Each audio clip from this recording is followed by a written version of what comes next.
مولاي صل وسلم دائما أبدا على حبيبك خير الخلق كلهم نبوي سيرة سيد الكونين والثقلين محمد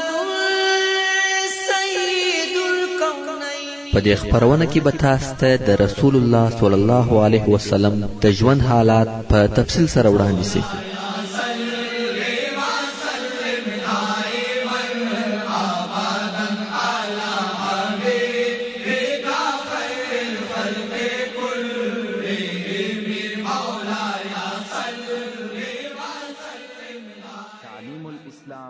أعوذ بالله من الشيطان الرجيم. بسم الله الرحمن الرحيم. إن الحمد لله نحمده ونستعينه ونستغفره ونعوذ بالله من شرور أنفسنا وسيئات أعمالنا. من يهده الله فلا مضل له ومن يضلل فلا هادي له. وأشهد أن لا إله إلا الله وحده لا شريك له وأشهد أن محمدا عبده ورسوله. أما بعد، محترم ورونو، موږ هغه قصه بیانول چې صفوان ابن امیه او عمیر ابن وهب د کعبه شریفه په حاتم کې د رسول الله صلی الله علیه و آله وسلم پر وجلو اتفاق سره وکړي، او عمیر پس له هغه څخه چې خپل توره زهرناکه کړه د مدینه منورې پر طرف رهیسو، ترڅو چې هلته د مسجد د دروازې سره خپل اوښه چوکه کړه او دای ځینې راکښته سو. تاسو پوهیږئ چې د عمیر څه نیت او څه مقصد دی؟ د عمیر اراده دا ده چې په اول ملاقات یا مخامخ کېدلو کې به رسول الله صلی الله علیه و آله وسلم په دغه خپل توره سره وهي، او بیا چې هر څه پیښیږي پیښ دي سي. په دغه وخت کې حضرت عمر فاروق رضی الله تعالی عنه هلته د یو څو نفرو مسلمانانو سره ناست و او د بدر د جنگ خبرې سره کولې چې سترګې پر عمر ومشته. ویل په والله دغه د الله دشمن عمر نه دی راغلی مګر د یو شر د پاره. او بیا عمر رضی الله تعالی عنه ورسول الله صلی الله علیه و آله وسلم ته ورغلی. ویل یا رسول الله، هغه دی د الله دشمن عمر راغلی او توره په زړیږي. رسول الله صلی الله علیه و آله وسلم وفرمایل ما ته راوله. عمر رضی الله تعالی عنه و عمر ته ورغلی او هغه تناویه چې عمر توره په ځان پوری په زړولې و د عمر په غاړه کې ورواچاوه، غواړي چې مسجد ته ورولي. خو په دغه وخت کې د انصار و څو نفرو ته هم وویل چې تاسو ولاړ سئ د رسول الله صلی الله علیه و آله وسلم سره کښینئ او ودغه خبیث ته متوجه اوسئ، ځکه دا سړی په باور نه دی. بیا یې نو عمر رضی الله تعالی عنه و مسجد ته ورننیستی. ورونو رضی الله تعالی عنه می په دې ور سره ووایه چې په ورسته کې صادق مسلمان ځنی جوړ شو. کوم وخت رسول الله صلی الله علیه و آله وسلم ولید چې عمر رضی الله تعالی عنه د عمر په غاړه کې تناور اچولې دي او راکشویه، ویل الیک یا عمر، او عمر ته ویل رانږدې سه یا عمر. عمر ورسول الله صلی الله علیه و آله وسلم ته ورده مخسو او ویل انعموا صباحا، چې دا د جاهلیت د وختو او د مشرکانو سلامو. رسول الله صلی الله علیه و آله وسلم وفرمایل الله عز وجل موږ ستاتر تحیه په ش تحیه سره مکرم کړی یا عمر، چې هغه سلام او د اهل جنت تحیه ده. او بیا یې ورته وفرمایل د چی شي د پاره راغلی یا عمر؟ عمر ویل دغه خپل زوی په باره کې راغلی يم چې ستاسو سره بندي دي او د په متعلق شرع سره وکړي. رسول الله صلی الله علیه و آله وسلم وفرمایل دغه توره د چی شي د پاره په غاړه کې ده. عمر ویل الله دې توري خرابې کې، آیا مشته کومه فائدہ را رسولې ده؟ رسول الله صلی الله علیه و آله وسلم وفرمایل رښتیا راته وای د چی شي د پاره راغلی؟ عمر ویل بیل دغه د بل کار د پاره نه راغلی. رسول الله صلی الله علیه و آله وسلم و فرمایل بلکې ته او صفوان ابن امیه په حجر کې سره کښېنستلاست او د قریشو هغه وژل سوي کسان مو یادول چې د بدر په ورځ په هغه څا کې واچول سوه. او بیا تا وویل که پر ما پور نه وای او دغه اولادونه مې نه وای زه به د محمد صلی الله علیه و آله وسلم د وژلو دپاره تللی وای. صفوان ستا د پورو او اولادو ذمه په دې شرط پر خپله غاړه واخیسته چې ته ما ووژنې او الله جل جلاله ستا او زما د وژلو په مابین کې حائل دی. یعنی ته دا کار نسې کولای ځکه الله عز وجل دغه کار منع کوي. عمر ویل اشهد انک رسول الله. یا رسول الله د کم شي خبر چې به تا د اسمانه څخه موږ ته راوړي او کومې وحی چې پر تا نازلېدې موږ په هغو کې ستا تکذب کاوه مګر دغه خبر چې بې له ما او صفوان څخه بل هیڅوک نه و حاضر او نه په خبر دي. په والله زه پوهېږم چې بې له الله بل چا نه په خبر کړي. نو حمد هغه الله لروي چې زه و اسلام ته هدایت کړم او زه و دغه ځای ته راوستلم او بیا یې د شهادت حق کلمې وویلې. رسول الله صلی الله علیه و آله وسلم و اصحاب کرام ته فرمایل دغه ورور ته مو د دین مسائل وروښوي قرآن مجید ورته ووایست او بندې ور الکی. سبحان الله په هغه وخت کې فاکس وکړه ټلیفون ټایپ وکړه مخابره چې دغه حالات دغه په واسطه ورسول الله صلی الله علیه و آله وسلم ته ورسول سو. یا دغه شیان یو هم نه و بلکې تر دې ټولو مهمه او د خبر رسولو لو بل وسیله و چې د هغه په واسطه دغه خبر ورسول الله صلی الله علیه و آله وسلم ته ورسېدی چې هغه الهي وحی وي. د نبوت او رسالت ټول کارونه تر بشري عقل او طاقت لوړ وي.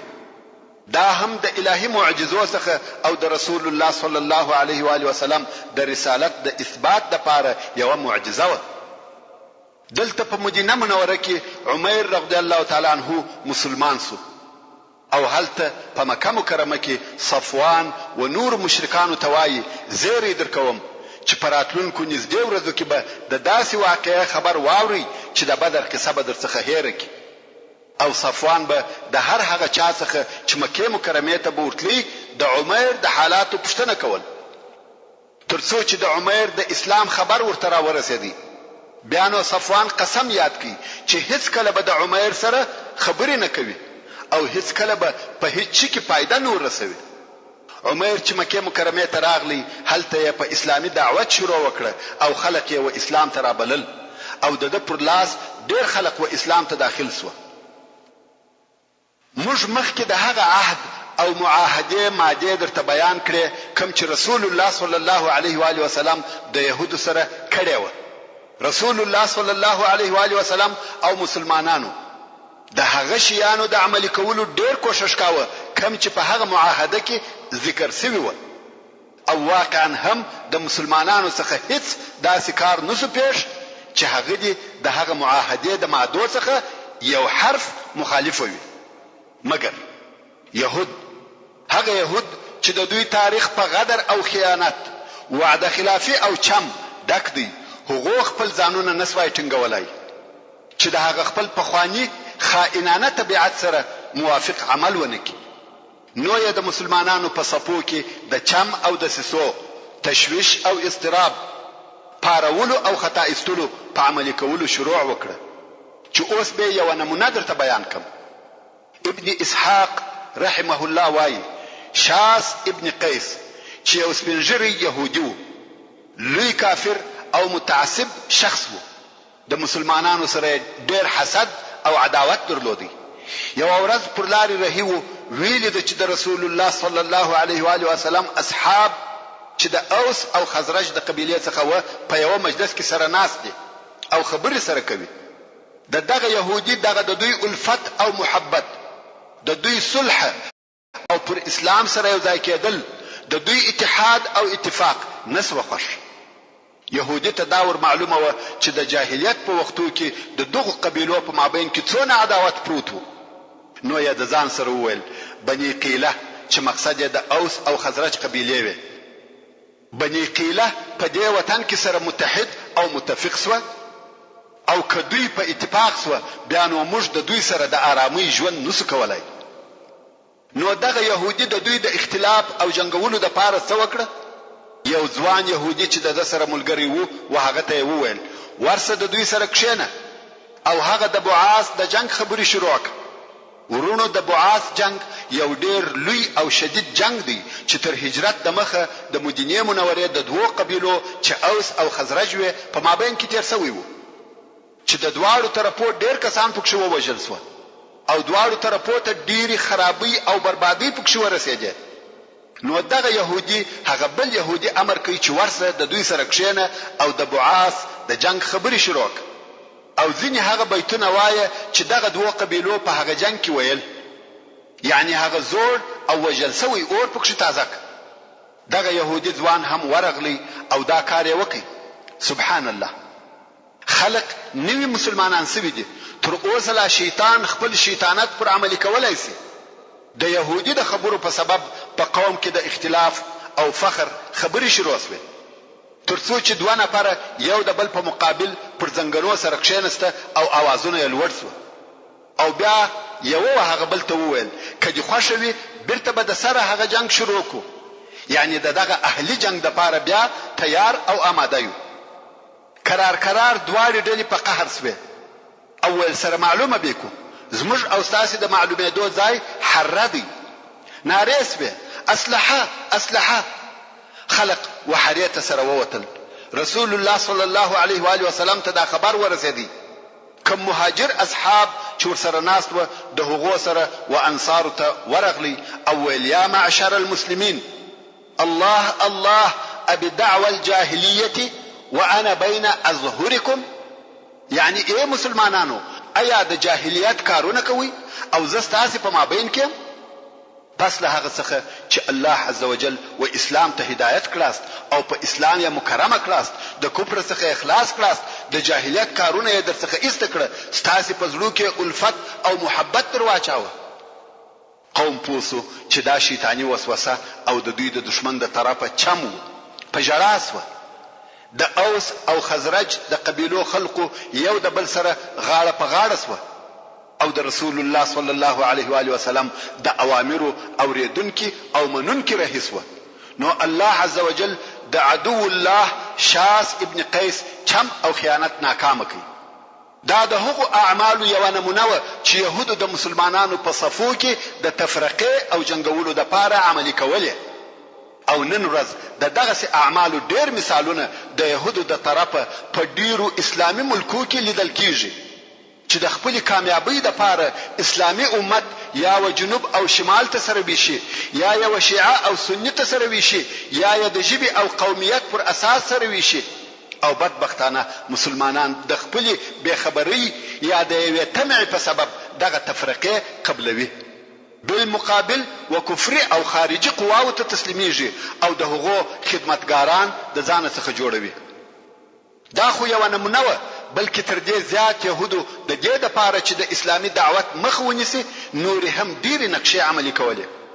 مثلا د درواغو اوازې په مسلمانانو کې نشرولې یا دا چې په سهار کې به مسلمانان سو په ماښام کې به بیرته د اسلام واوښته. دا د دې د پاره چې د ضعیف الایمان مسلمانانو یا هغو کسانو چې نوې ایمان راوړي وو په زړه کې شک او تردید پیدا کړي او په مسلمانانو کې پر هغو کسانو د ژوند او معیشت لارې تنګولې کم چې د دوی به یو مالی رابطه ورسره و.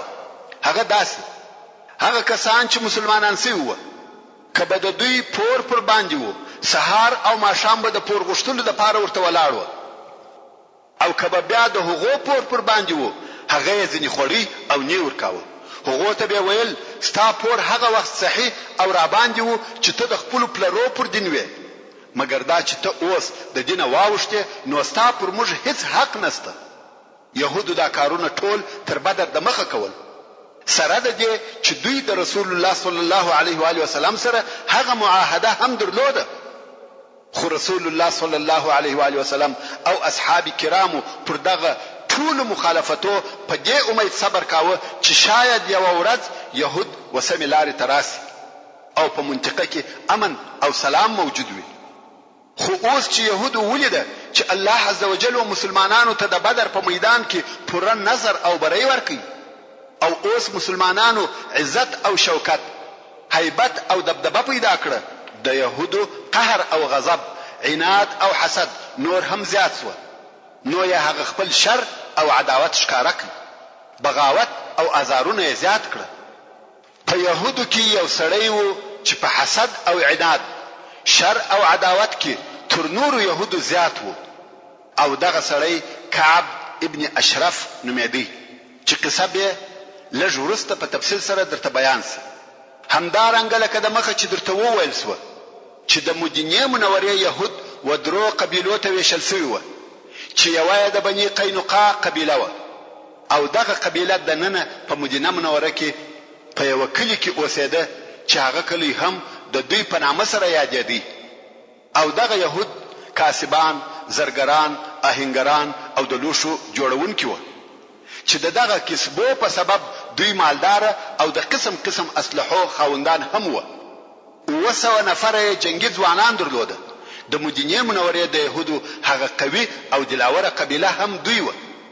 او اول هغه څوک چې د رسول الله صلی الله علیه و آله وسلم او مسلمانانو سره عهد او وعده مات کړه هم دغه د بني قینقاع يهود وو.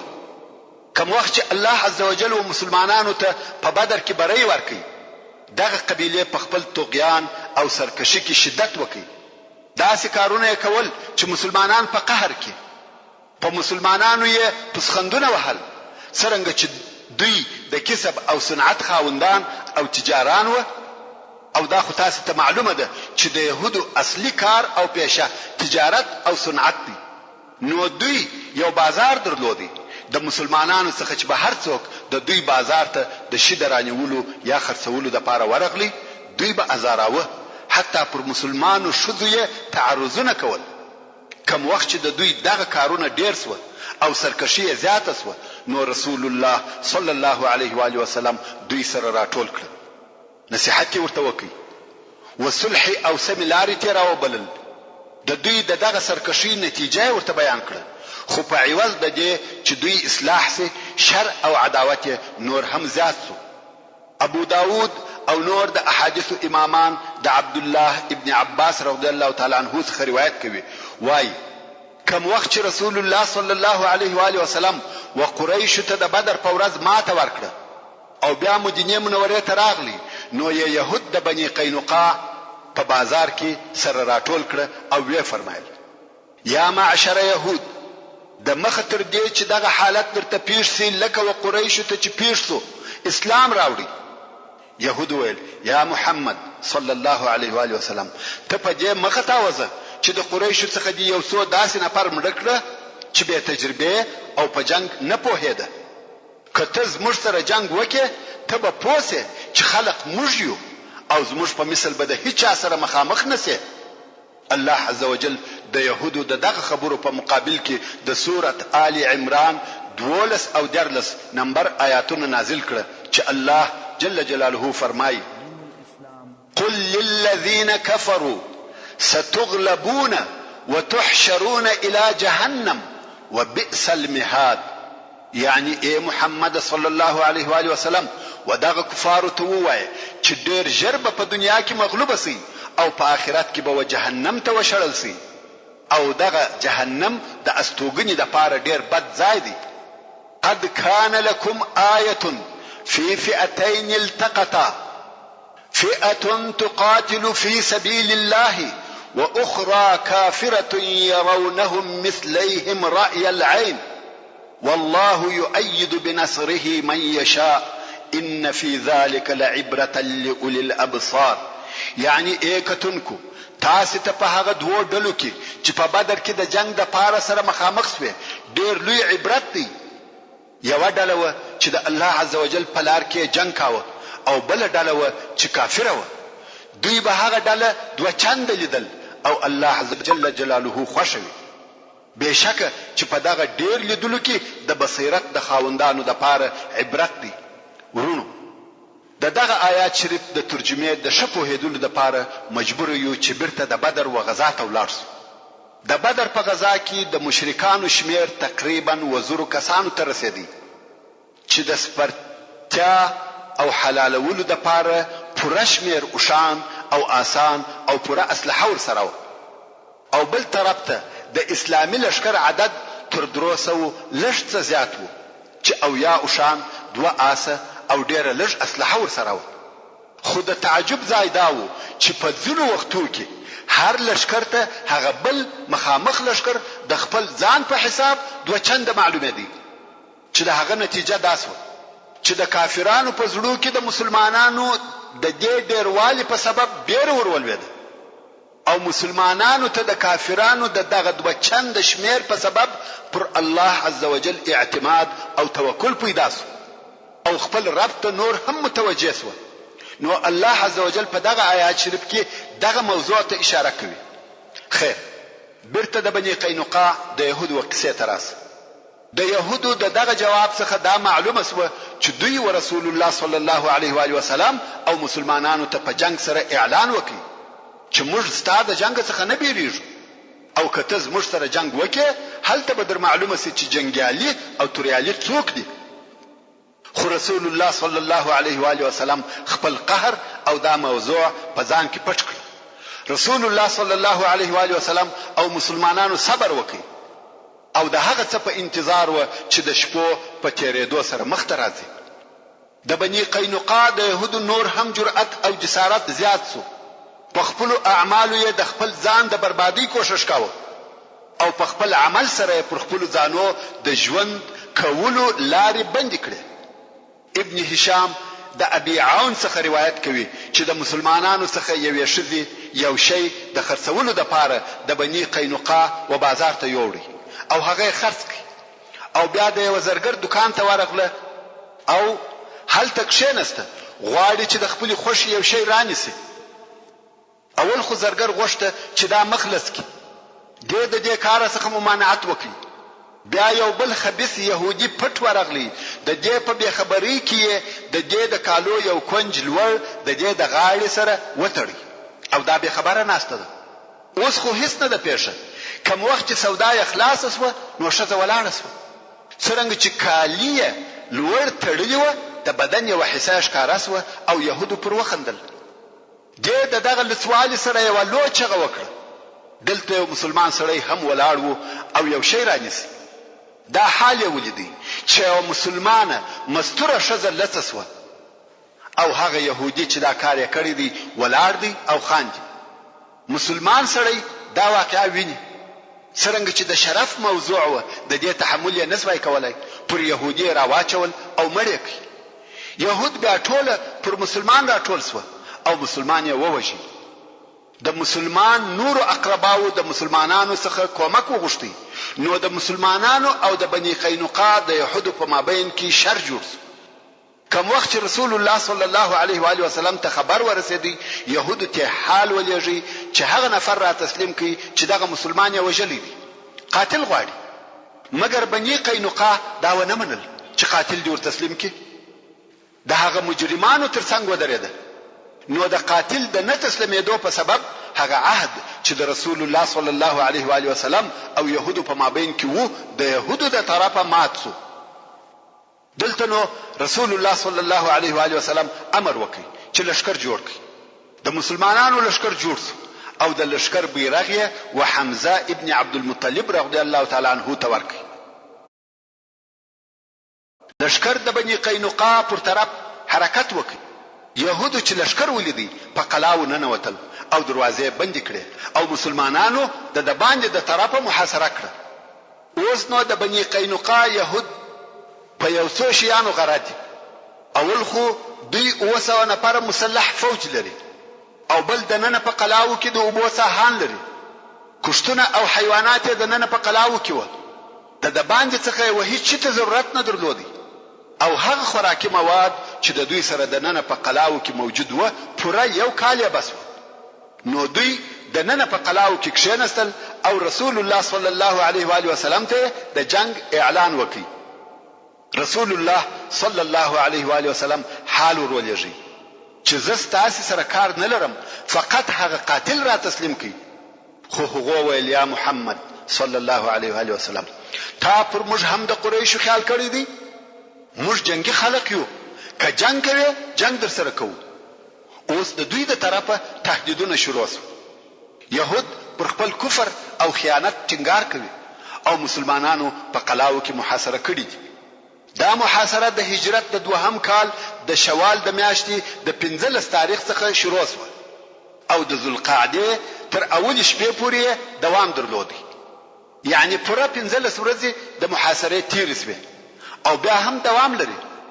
خو الله عزوجل د يهودو په زړه کې بیره ورواچول او دا هغه بیره ده چې کوم وخت الله عزوجل د یو قوم د شکست او ماتېدو اراده وکي دغه بیره په زړه کې ور اچوي. نو يهودو دغه بیره په سبب عذر او زاری شروع کړي. ویل یا محمد صلی الله علیه و آله وسلم امان راکا. رسول الله صلی الله علیه و آله وسلم ویل امان نسته. يهود نفر ورلیږي عجز او زاری کوي، صلح غواړي، خو رسول الله صلی الله علیه و آله وسلم وايي هیڅ کله صلح نه کیږي، بل جنگ بل لار نسته. پس له ډیرو زارویو رسول الله صلی الله علیه و آله وسلم ورته ویل تاسو تسلیم سئ. دا نو زما خوښه ده، کمی وجلاس کم پریښولاست هغه زما اختیار دی، خو تاسو به بل قید او شرط تسلیمیږي. په دغه طریقه د جنگ خلاص یاست. سبحان الله. دا هغه بیری په سبب چې د يهودو زړه ته ننوتلې و په دغه راضي سو چې موږ تسلیم یو او ته چې موږ په باره کې هر فیصله وکړي هغه موږ قبول ده. د اسلام او مسلمانانو هیبت او دبدبه دون لوړ او مؤثر و چې 200 جنگي ځوانان ټول ورسول الله صلی الله علیه و آله وسلم ته تسلیم سو. ټول یې بنديان کړ او د ټولو لاسونه ور وتړل.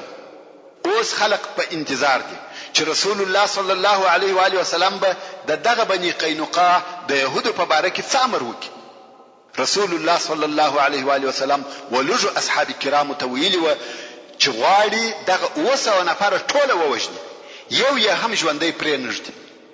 دلته نو د يهودو دوست لوی منافق عبد الله ابن ابي ابن سلول د خپل منافقت د رول په عملي کولو شروع وکړ. اوس چې عبد الله منافق چې د خزرج د قبيله څخه وو پوسو چې دغه خلق ټول وجل کیږي او حال دا چې د ده او د بني قینقاع د يهودو په مابین کې حلف او تعهد وو چې یو د بل حفاظت وکوي او اوس دوی ویني چې دغه يهود وجل کیږي او که وجل سو بیا نو ودته عزت او کومک نه پاتې کیږي. نو رسول الله صلی الله علیه و آله وسلم ته ورغلی دغه يهودو د پاره عفو ځنی غواړي.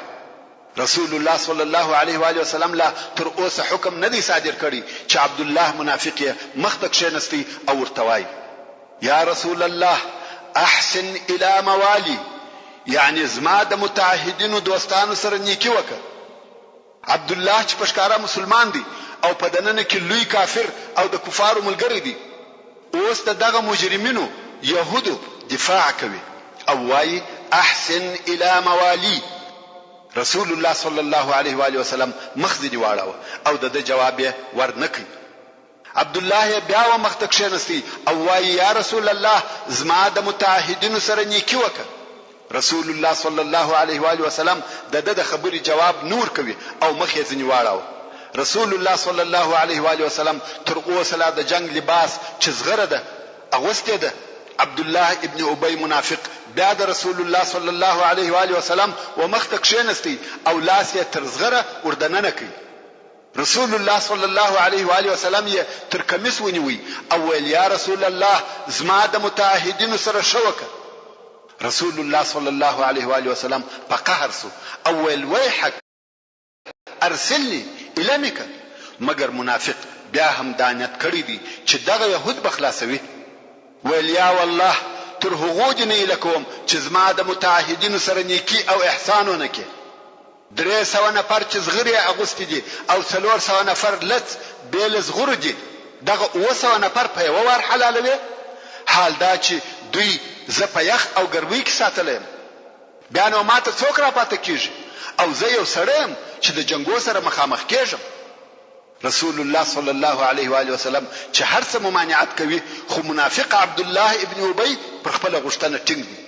بالاخره رسول الله صلی الله علیه و آله وسلم دغه منافق سره هغه چې د پر اسلام فقط یو میاشت رسوي و د مراعات معامله وکړه او يهودي و د تور پرې شول او ول دوی به د مدینه منورې څخه وځي دلته به ازما همسایتوب نه کوي. اوس نو د بني قینقاع يهود د شام و طرف ته وځي او ځینې و خیبر ته ولاړه او هلته په خیبر کې د يهودو یو ځای کېده شروع شو. دا د بني قینقاع د يهودو د غزا قصه و چې څنګه شروع شو او څنګه پای ته ورسېدل. په دغه وختو کې چې صفوان ابن امیه او يهود او منافقین په دغه خپل دسیسو او عملیاتو مشغول و. ابو سفیان د قریش مشر د داسې یو کار په باره کې فکر کوي چې تاوان یې لږ او اثر یې ښکاروي او غواړي چې داسې یو کار ډیر ژر عملی کړي چې په هغه سره د قوم عزت وساتل شي او د دوی قوت په ښکارا شي. نو یې د بدر تر ذلیل شکست وروسته قسم یاد کړي چې ترڅو پر مسلمانانو حمله ونه کړي د جنابت غسل به نه کوي، یعنی خپل شذ ته به نه ورنږدې کیږي. نو یې کفار سره راټول کړ ویل څوک زما سره یو ځای کیږي چې د محمد صلی الله علیه و آله وسلم پر ضد جنگ وکړو. وی کولای شوی چې 200 نفر سره یو ځای کی او دغه 200 نفرو په ملګرتیا د مدینه منورې پر طرف رهیسو څو نږدې و مدینه منورې ته ورسېده. مګر اوس دا جرأت نه لري چې پښکارا پر مدینه منوره حمله وکړي. نو یې د مدینه منورې څخه لري خیمه ودرولې او د مدینه منورې د يهودو سره ارتباط ونیوي. نفر ورلېږي چې زموږ سره کومک وکړي. څو په خپل ابو سفیان د شپې په تاریکه کې په پټه د مدینه منورې او اطراف ته ورغلی. اول د حیی ابن اخطب کور ته ورغلی، د هغه دروازه ورټکول. هغه د غشتنه نکړه قبوله ویل زه د محمد صلی الله علیه و آله وسلم څخه بیریږم. بیا سلام ابن مشکم ته چې د بنی نظیر مشر او رئیس ورغلی، هغه دروازه ور خلاص کړه. د عزت یې وکي، شراب یې سره وچشل، د مسلمانانو حال او اخبار یې ورته ووایه.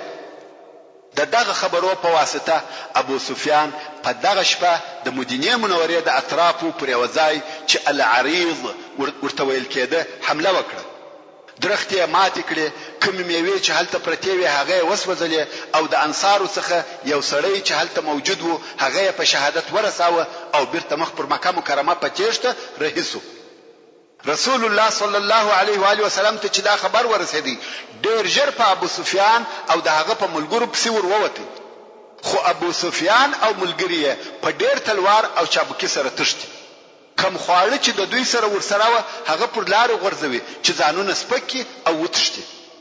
نو په دغه طریقه سره د مسلمانانو څخه خلاص و. ابو سفیان خپل قسم پر ځای کوي او پر مسلمانانو حمله وکړه. رسول الله صلی الله علیه و آله وسلم او مسلمانان تر قرقره القدر پورې پسې ولاړ، خو کفار یې نه ونیول او بیرته راوګرځیدل. د بیرته راتګ په لار کې مسلمانانو هغه خواړه راټولول چې کفارو د تیښتې په وخت کې غورځولي و، چې په دغه خوړو کې یو قسم خواړه و چې سویق یې ورته ویل. نو ځکه دغه غزا ته غزوه السویق ویل کیږي او دغه غزا د هجرت د 2 کال د ذوالحجې په میاشت کې تر بدر 2 میاشتې وروسته و. د ذی امر غزا، دغه غزا هغه لو عسکري حمله ده چې تر احد د مخه د رسول الله صلی الله علیه و آله وسلم په قیادت سوی ده. او د دغه غزا د پیښېدو سبب دا و چې د مدینه منورې استخباراتو و رسول الله صلی الله علیه و آله وسلم ته دا خبر راوړي چې د بنی ثعلبه او د محارب قبیلو ډیر زیات شمیر خلق سره یو ځای کړي دي، غواړي چې د مدینه منورې پر اطرافو حمله وکړي. نو رسول الله صلی الله علیه و آله وسلم د مسلمانانو لشکر جوړ کړي چې د دې لشکر د سپرو او پیاده و شمیر 450 نفر وو.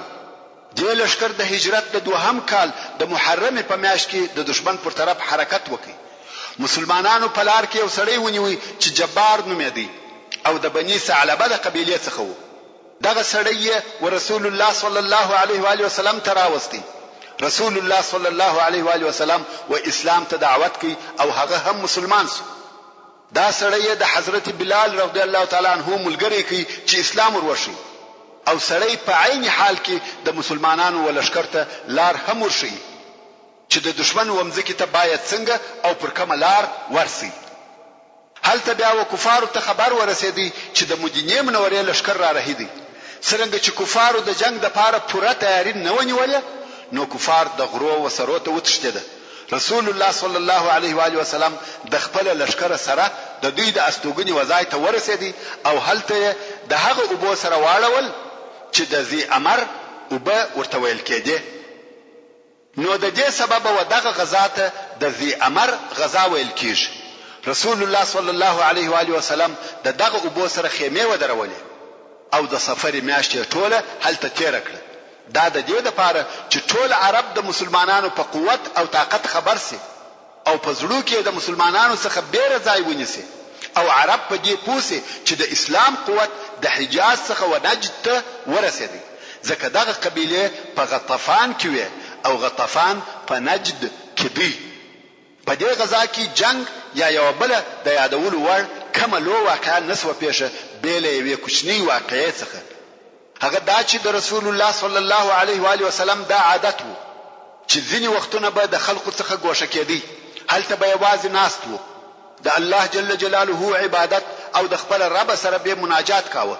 نو رسول الله صلی الله علیه و آله وسلم د خپل عادت سره سم پس له خیمو درولو څخه ولاړی، هلته تر یو درخت لاندې کښېنستی. د دغه قبیلو خلق چې د غرو سرو ته ختلی دي، رسول الله صلی الله علیه و آله وسلم یې وپیژندی، ویل والله بل وخت یې بیا دغه په تنهایی کې نسو پیدا کولای، څوک د وژلو د پاره ورځي.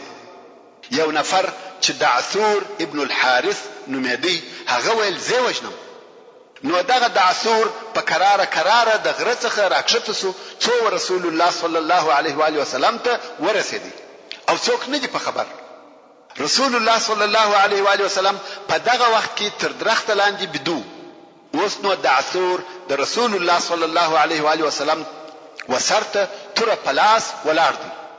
په دغه وخت کې رسول الله صلی الله علیه و آله وسلم راویښ شو او ویل د چې دعثور ورته ولاړ دی او تر پلاس کې ده، غواړي چې رسول الله صلی الله علیه و آله وسلم ووهي. دا داسې حالت دی چې هیڅ د دې خیال او ګمان نه کاوه چې داسې دی پیښ شي. خو اوس دعثور تر پلاس ولاړ دی او ویل یا محمد صلی الله علیه و آله وسلم، اوس می څوک ستاسو څخه منع کوي؟ د په فکر کار خلاص دی، فقط یو واری غواړي. خو رسول الله صلی الله علیه و آله وسلم په یقیني او اعتمادي لهجه ورته ویل الله. سبحان الله، د رسول الله صلی الله علیه و آله وسلم دغه جملې د ویلو سره دعثور پر شا غزار سو او تر رسول الله صلی الله علیه و آله وسلم ته نږدې د لاس ولوید. تر رسول الله صلی الله علیه و آله وسلم واخسته. اوس دعثور پروتي او رسول الله صلی الله علیه و آله وسلم تر پلاس ورته ولاړ دی. رسول الله صلی الله علیه و آله وسلم ورته ویل څوک دې زما څخه منع کوي؟ دعثور ویل یا محمد الامان الامان، په والله هیڅ وخت بیا جنگ نه در سره کوم. رسول الله صلی الله علیه و آله وسلم پریښاو. دعثور بیرته خپل قوم ولاړ. قوم ورته ویل ولې دې ونه وهه؟ دعثور ویل ما چې ورته ویل څوک دې زما څخه منع کوي، کوم وخت چې دوی ویل الله، یو سړی په دواړو لاسو پر ځګر ووهلم او زه پر شا غزار سوم. ورونو، دا جبرئیل علیه السلام و، د رسول الله صلی الله علیه و آله وسلم د نجات او خلاصون د پاره د اسمانو څخه راکښته سو او دغه سړی ووهه. د کعب ابن الاشرف يهودي وجنه. کعب ابن الاشرف د يهودو یو لوړ او مالدار سړی و چې د اسلام او مسلمانانو سره تر ټولو يهودو زیات حسد او عناد درلودي. پښکارا سره رسول الله صلی الله علیه و آله وسلم آزاراوه او د مسلمانانو سره پښکارا د جنگ اعلان کاوه.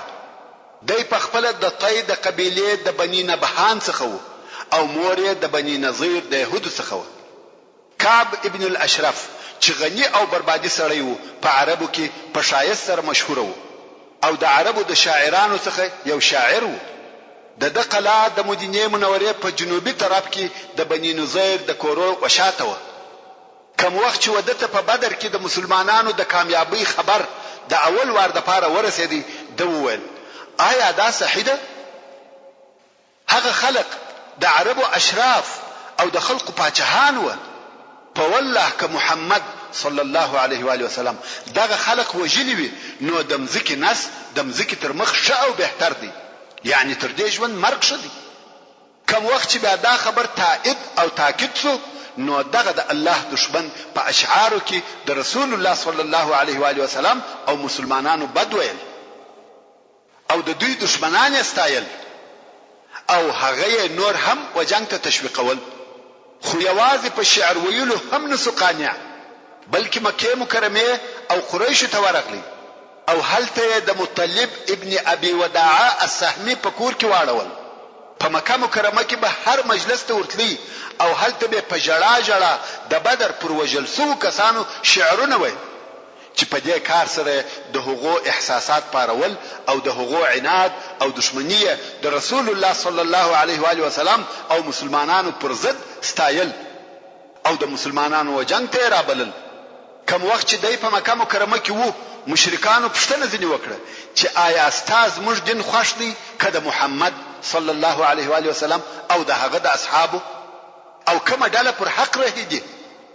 د ورته ویل تاسو تر دوی افضل او پر حق یاست او حتی دغه مشرکانو په سبب به د بوتانو عبادت هم کاوه. په دغه باره کې د سوره النساء 51 نمبر آیات نازل سو چې الله عز وجل فرمایي الم تر الى الذين اوتوا نصيبا من الكتاب يؤمنون بالجبت والطاغوت ويقولون للذين كفروا هؤلاء اهدى من الذين آمنوا سبيلا. یعنی آیا تا هغه کسان ندی لیدلی چې دوی ته د کتاب څخه برخه او حصہ ورکول شوی ده چې هغه دغه يهود و، دوی کتابیان و، دوی پر بت او شیطان ایمان راوړی دي، یعنی د قریشو د پاره د بوتانو عبادت کاوه او دوی وهغه کسانو توای چې کافران سوي دي چې تاسو مشرکان تر هغه کسانو ډیر پر لار برابر یاست چې پر الله او رسول الله ایمان راوړی دي. سبحان الله. آیا نن هم داسې کسان نسته چې و گمراه کفارو ته وایي چې تاسو تر مسلمانانو ښه او بهتر یاست؟ خیر، کعب ابن الاشرف يهودي برته مدینه منوره ته راغی او په خپل اشعارو کې د اصحاب کرامو شذ په بد سره یادول او مسلمانان یې په خپل الهجه بسره ډیر ظاهرول. دلته نو رسول الله صلی الله علیه و آله وسلم وخپل اصحاب ته ویل څوک د کعب ابن الاشرف کار ورکوي ځکه د الله او رسول الله ډیر آزار کړ. د دې کار د پاره د مسلمانانو یو ډلې ځانونه انتخاب کړ چې هغه ډله محمد ابن مسلمه، عباد ابن بشر، ابو نائله شنوميه سلکان ابن سلامه دي او د کعب رضعي ورور هم حارث ابن اوس او ابو عبس ابن حبر. دغه پنځو نفرو په خپل خوښه د کعب ابن الاشرف د وجلو د پاره ځانونه انتخاب کړ او د دغه ډلې مشر محمد ابن مسلمه رضی الله تعالی عنه. د کعب ابن الاشرف د وجلو په روایتو کې راغلي دي کوم وخت چې رسول الله صلی الله علیه و آله وسلم و فرمایل څوک د کعب کار ورکوي د الله او رسول الله ډیر آزار کړ. محمد ابن مسلمه رضی الله تعالی عنه ولارسو ویل زه یا رسول الله ایا ستا خوښه ده چې وژنم؟ رسول الله صلی الله علیه و آله وسلم و فرمایل هو. محمد ابن مسلمه رضی الله تعالی عنه ویل نو اجازه راکړه چې څه ووایم. رسول الله صلی الله علیه و آله وسلم و فرمایل وی وای، یعنی دغه کار د کولو د پاره و یو څه خلاف ویلو ته ضرورت لرم د هغه اجازه راکړه. رسول الله صلی الله علیه و آله وسلم هم اجازه ورکړه. ورونو په دغه حالاتو کې خلاف ویل جائز او روا دي. اوس نو د نقشې د عملي کولو د پاره محمد ابن مسلمه رضی الله تعالی عنه وكعب ابن الاشرف يهودي ته ورغلی او ورته ویل دغه سړی چې مقصد رسول الله صلی الله علیه و آله وسلم زموږ څخه صدقه وغوښته او موږ یې ستړي کړي یو. کعب ورته ویل په والله تاسو د کومک او ملګرتیا کوي. محمد ابن مسلمه ورته ویل موږ د علیه الصلاة والسلام متابعت کړی دي او دا مو نه ده خوښه چې اوس یې پر نیمه لار پرېږدو. وبه ګورو چې د ده د کار اخره څه شي کېږي. خو اوس موږ ستا څخه یو خوروار یا دوه خورواره خواړه په پور غواړو. کعب ویل هو پور درکوم، خو ګرو به راته ایږدئ. محمد ابن مسلمه ویل په ګرو کې څه شی غواړې؟ کعب ویل ښځې په ګرو کې راکړئ. محمد ابن مسلمه رضی الله تعالی عنه ویل موږ خپلې ښځې څنګه په ګرو کې در سره پرېږدو، حال دا چې ته په عربو کې ښایسته سړی یې. کعب ویل نو اولادونه مو په ګرو کې راکړئ. محمد ابن مسلمه رضی الله تعالی عنه ویل خپل اولادونه څنګه په ګرو کې درکو؟ سبا به هلکان په خپلو مابینو کې یو بل ته د پیغور پر قسم وایي چې ته خو هغه چې په یوه خوروار خوړو ګرو سوی وې. دا و موږ ته شرم دی، مګر خپله اسلحه به په ګرو کې درته کښېږدو. کعب ابن اشرف یهودي وعده ورسره وکړه چې ښه دی بیا راسه. ابو نائله رضی الله تعالی عنه چې د کعب رضعی ورور وو، دوی هم د محمد ابن مسلمه رضی الله تعالی عنه پر قسم و کعب ته ورغلی. مجلس ورسره کوي، د کعب د اشعار بیتونه ورسره وایي او بیا یې په اخر کې ورته ویل وای حق یا ابن اشرف، زه د یو حاجت او ضرورت لپاره راغلی یم، زه به درته بیان کم، خو ته به دغه حال د ځان سره پټ وساتې. کعب ویل هو وایه. ابو نائله رضی الله تعالی عنه ویل د دغه سړي راتګ و موږ ته یو آفت سو چې مقصد رسول الله صلی الله علیه و آله وسلم. د ده په راتګ سره مو عرب دشمنان وګرځېده. ټول عرب مو د یوې لیندۍ څخه ولي او په یوه سترګه راته ګوري. د کاروبار او تجارت لارې یې راباندې بندې کړې. موږ په تکلیف یو، اولادونه مو وږي دي. نور یې هم داسې خبرې ورته وکړې لکه د محمد ابن مسلمه چې کړې وې. او ابو نائله د خپلو خبرو په مابین کې دا هم ورته وویل چې زما سره دغه زما د رای او نظر نور ملګري هم سته او زه غواړم چې هغه هم و تا ته راولم. محترم ورونو، زموږ د بحث پاتې حصه به ان شاء الله تعالی په راتلونکي کې واورئ. سبحان ربك رب العزة عما يصفون وسلام على المرسلين والحمد لله رب العالمين.